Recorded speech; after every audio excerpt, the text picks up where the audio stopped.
വിശ്വാസികളെ, ഈ വരുന്ന 26-ാം തീയതി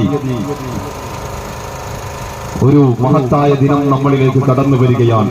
കാരണം എന്തെന്നാൽ ഈ മതേതര ഇന്ത്യയെ തിരിച്ചു പിടിക്കാനുള്ള, അതല്ലെങ്കിൽ ഈ ജനാധിപത്യ ഇന്ത്യയെ വീണ്ടെടുക്കാനുള്ള ഒരു ശക്തമായ പോരാട്ടത്തിലൂടെയാണ് നാം കടന്നുപോയിക്കൊണ്ടിരിക്കുന്നത്. ആ പോരാട്ടത്തിൽ നമ്മൾക്കൊപ്പം ആരൊക്കെയുണ്ടെന്നത് നമ്മൾ ചിന്തിക്കേണ്ട കാര്യമാണ്. കാരണം ഈ നാട് ഭരിക്കുന്ന ഇടതുപക്ഷമോ കേന്ദ്രം ഭരിക്കുന്ന നരേന്ദ്രമോദി സർക്കാരിനെയോ നമ്മൾ അതിനോടൊപ്പം ചേർത്ത് വെക്കേണ്ടതില്ല. കാരണം ഈ രാജ്യം ഭരിക്കുന്ന നരേന്ദ്രമോദി സർക്കാരിന്റെ സംഘപരിവാരത്തിന്റെ വർഗീയതയിൽ നിന്നും രാജ്യത്തെ മുക്തമാക്കാൻ വേണ്ടിയാണ് രാഹുൽ ഗാന്ധിയുടെ നേതൃത്വത്തിലുള്ള ഇന്ത്യ മുന്നണി ഈ തെരഞ്ഞെടുപ്പിനെ മുന്നിൽ കാണുന്നത്.